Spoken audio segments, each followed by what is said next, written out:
Bonsoir à tous, c'est Christophe pour NFX 3D Printer. On se retrouve pour une petite vidéo de présentation des kits Prosai 3 que je vends. Alors ces kits regroupent l'ensemble de tous les éléments que vous aurez besoin pour construire votre imprimante 3D. Alors on va faire un petit tour d'horizon de tout ce qui se trouve dans nos kits. Alors on va commencer. Alors, comme vous pouvez voir ici le cadre qui est emballé. Donc ce sont des cadres en aluminium, avec également le support de plateau chauffant, qui est en aluminium également. Ensuite, un kit plastique que je fabrique, au choix des couleurs que vous voulez. Par exemple ici, on m'a demandé du rouge et jaune. Alors, il y a des petites pièces noires pour faire un thème complet. Alors le choix des couleurs, ça peut varier. Vous pouvez voir, par exemple, ici on m'a demandé une imprimante bleue.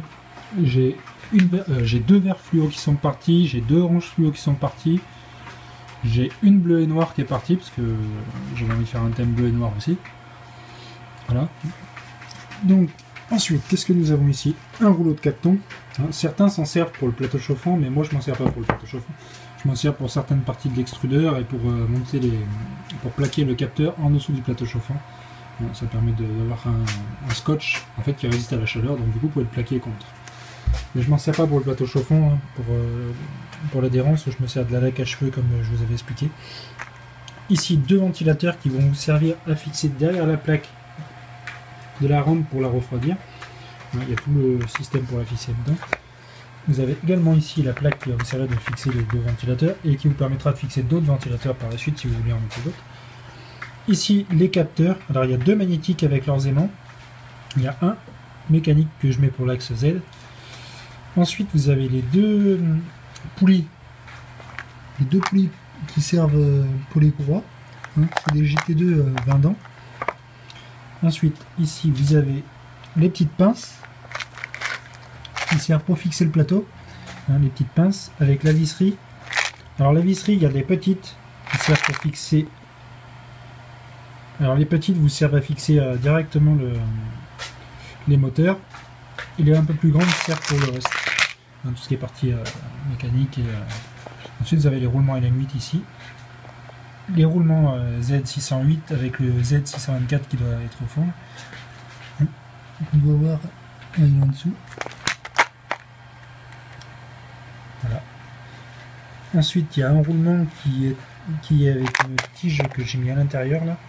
Celui-ci vous sert pour le support d'extrudeur. Ensuite, il y a des nil stop ici qui vont vous servir pour fixer l'écrou de l'extrudeur également, avec de la rondelle ici, en M8. Ensuite, vous avez les moteurs, donc 3 moteurs ici, plus 2 que j'ai fixés directement avec les coupleurs que j'ai fabriqués directement avec l'imprimante. Ils sont très efficaces et ça permet d'avoir un coût moins élevé que des coupleurs en aluminium et ils fonctionnent tout aussi bien. Ensuite, les petits GM5 avec leurs petits écrous ici. La plaque de borosilicate de verre qui résiste à la chaleur. Ici un échantillon d'ABS qui vous servira pour faire vos tests. Alors avant je mettais un peu plus d'ABS mais maintenant j'en mets un peu moins parce que ça a un certain coût aussi et le plastique voilà quoi. Ensuite les tiges lisses et filetées que j'usine moi-même. C'est pour ça qu'il me faut un certain temps parce que je dois préparer les kits plastiques. Je dois également usiner les tiges et il faut qu'elles soient disponibles chez le fournisseur chez qui je le prends. Qui est une quincaillerie du coin. Donc du coup moi je les fabrique moi-même. C'est pour ça que je dois mettre un certain temps. Et il faut également qu'il y en ait en stock. Ensuite, les écrous M10 avec leurs rondelles qui sont au nombre suffisant pour fixer votre partie mécanique de votre imprimante. Le câble secteur. Ici, la courroie qui sera accouplée en deux pour votre axe Y et votre axe X. Il y en a largement suffisant.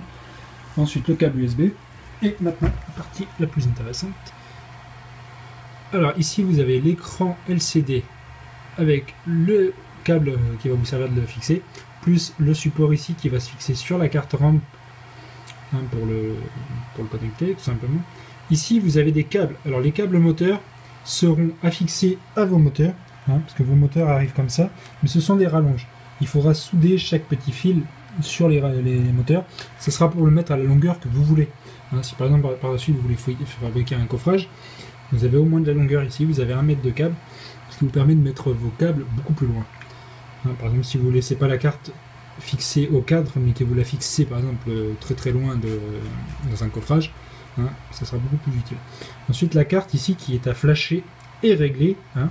Je vous ai fait des tutoriels sur ma chaîne qui sont faits exprès, sur Marlin et autres. Hein, vous aurez tout à régler. Ça vous permettra de vous faire la main dessus. Parce que je me suis dit que si je les vends directement flashés, le problème c'est que vous n'allez pas prendre la peine d'apprendre votre technologie d'imprimante. Et au final, c'est pas le but d'une réprap. Le but d'une réprap, c'est d'apprendre. Et du coup, ça vous permet d'apprendre, de suivre des tutoriels. Et comme ça, si par la suite vous avez des soucis, ça vous permettra de vous dire, tiens, j'ai eu un souci en faisant ça, ou en réglant ça, je me dis que tiens, la panne doit être là. Alors que s'ils arrivent tout près, la panne, vous ne saurez jamais d'où elle vient. Ensuite, je vais te parler de l'alimentation qui est ici. Le plateau chauffant avec son câble ici, plus sa sonde qui est dedans. Hein. L'extrudeur qui est également complet, la boîte elle est complète, il y a le téflon, il y a la vis exprès pour l'entraînement du filament et tout. Il y a un petit ventilateur ici si jamais vous voulez concevoir une pièce pour refroidir l'extrudeur. Donc l'extrudeur, il y a un tutoriel. Les end-stop, il y a un tutoriel. Il y a un tutoriel pour le step stick. Il y a un tutoriel pour régler le Marlin. Il y a un tutoriel pour activer l'écran. Mais le Marlin, je vous mets le lien dans ma Dropbox, hein, vous pourrez trouver. Donc en gros, il y a le tutoriel pour assembler l'axe Y. L'axe X, ça va pas tarder le tutoriel. Non. Je l'ai fait, mais il faut que je le upload en même temps que cette vidéo, du coup. Voilà. Bon, je vous dis à bientôt pour d'autres vidéos. Hein. Et n'hésitez pas si vous voulez commander un kit. Alors actuellement, ils sont à 600 € mes kits, plus 25 € de frais de port, avec un délai de à peu près 10 jours, hein, le temps que le matériel arrive, parce que ça prend un peu de temps. Donc ça peut être 10 à 15 jours. Ne vous inquiétez pas si votre kit n'arrive pas tout de suite, c'est que j'ai du délai. Le temps de fabriquer les tiges, de les acheter quand elles sont en stock, de fabriquer le kit plastique, et également de recevoir toute la partie électronique qui prend un certain temps à arriver, car si j'en commande qu'une à la fois, ça prend plus de temps que si j'en commande plusieurs à la fois. Voilà, à bientôt pour d'autres vidéos.